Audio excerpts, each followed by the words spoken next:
दोस्तों, इतिहास में कुछ ऐसे लोगों का जिक्र मिलता है जो अपने जीवन काल में ऐसा काम कर गए कि कई युगों तक उनकी ये महान गाथा हमेशा के लिए अमर हो गई। और ऐसी ही एक महादानवीर शख्सियत थे भामाशाह। तो दोस्तों, आइए जानते हैं कौन थे भामाशाह, और आज भी अगर समाज में योगदान की बात आती है तो सहयोगकर्ताओं को भामाशाह कह के क्यों संबोधित किया जाता है। दोस्तों, दानवीर कर्ण के बाद अगर किसी महादानी का नाम आता है तो वो थे भामाशाह। वह धन्य देश की माटी है जिसमें भामासा लाल पला, उस दानवीर की यश गाथा को मेट सका क्या काल भला।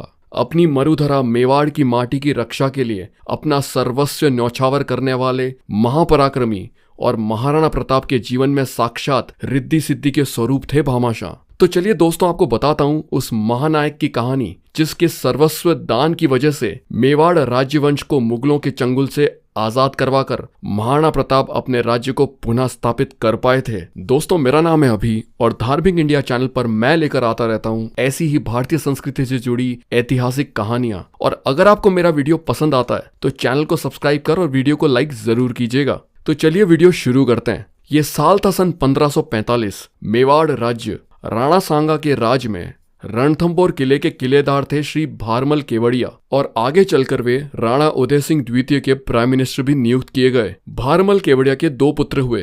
बड़े पुत्र का नाम भामाशाह और छोटे पुत्र का नाम ताराचंद था। यही भामाशाह आगे चलकर परमदानी भामाशाह के नाम से विख्यात हुए। 28 जून सन 1547 को ओसवाल जैन परिवार में जन्मे भामाशाह का जन्म वर्तमान के पाली के सादड़ी गांव में हुआ था। बचपन से ही वे प्रतिभा के धनी थे। जब मेवाड़ राज्य की बागडोर जब महाराणा प्रताप ने संभाली तब भामाशाह को उनके राज्य का सेनानायक, सलाहकार और प्राइम मिनिस्टर नियुक्त किया गया। उसी दौरान उनको चित्तौड़ का नगर सेठ भी नियुक्त किया गया और वे इस जिम्मेदारी को हमेशा निष्ठापूर्वक निभाते रहे। कहा जाता है बचपन से ही वे महाराणा प्रताप के सबसे भरोसेमंद और करीबी दोस्त थे।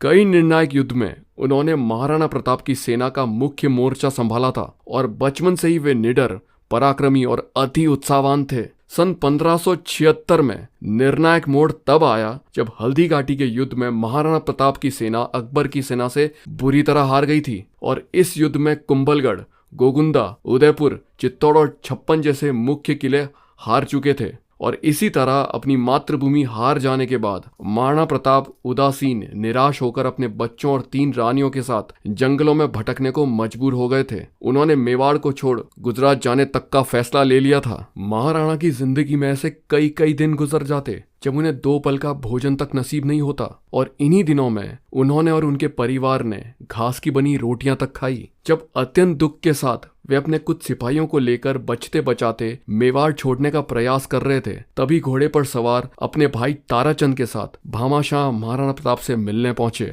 अपने महाराणा की ऐसी दुर्दशा देख भामाशाह बहुत ही भाव विभोर हो गए थे, पर इस बार वे एक नित संकल्प के साथ मिलने आए थे। उन्होंने महाराणा प्रताप को जेवरात, अशर्फियां, सोने की मोहरें और कई 1000 किलो सोने के सिक्के भेंट किए। जहां आज के युग में 2 कौड़ी का धन और लालच देख इंसान गद्दारी और धोखे पर उतर आता है, वहीं उस महानायक की नियत देखिए। अपने राजा, बचपन के दोस्त और एक शूरवीर का सम्मान और वफादारी शायद ही इतिहास में किसी ने ऐसी दिखाई होगी जैसी भामाशाह ने प्रदर्शित की थी। ऐसे महादानी वीर भामाशाह ने एक असली नायक का फर्ज अदा करते हुए जिस प्रकार कृष्ण ने अर्जुन को महाभारत की रणभूमि में कर्म योग का ज्ञान दिया था, निराशा को त्याग कर, दुष्टों का विनाश कर, फिर से एक निर्भीक योद्धा बनकर मातृभूमि की रक्षा करने का महाराणा प्रताप को उसी प्रकार दृढ़ संकल्प दिलवाया। जेम्स टॉड और उस वक्त के इतिहासकार लिखते हैं कि भामाशाह ने अपनी सारी जमा पूंजी और अपने पूर्वजों की भी सारी संपत्ति महाराणा को भेंट कर दी थी, जिसका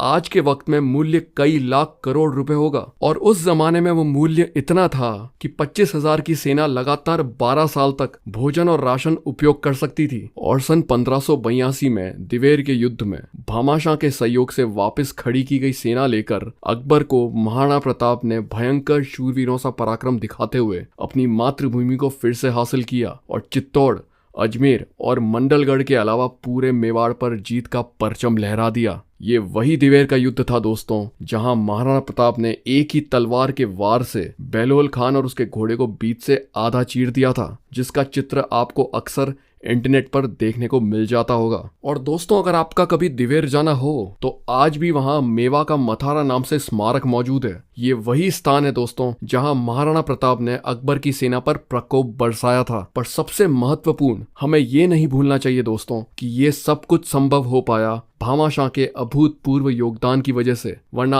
आज इतिहास में महाराणा प्रताप को शायद ही कोई याद रख पाता। तो दोस्तों, ये थी एक संक्षेप कहानी महादानवीर भामाशाह की, जिनके सम्मान में राजस्थान सरकार और भारत की कई राज्यों की सरकारों ने सहयोग योजनाएं शुरू कर रखी हैं और हम समाज के सहयोगकर्ताओं को इन्हीं भामाशाह की उपाधि से भी संबोधित किया करते हैं। तो दोस्तों, तब तक के लिए इतना ही। धार्मिक इंडिया चैनल पर मैं लेकर आता रहूंगा भारत के ऐतिहासिक युद्ध, मातृभूमि के साहसी योद्धाओं और सनातन संस्कृति से जुड़ी ऐसी ही कहानियां। तो दोस्तों, फिर मिलता हूं अगले वीडियो में। आपके दोस्त अभी को इजाजत दें। जय भारतवर्ष, जय मां भारती।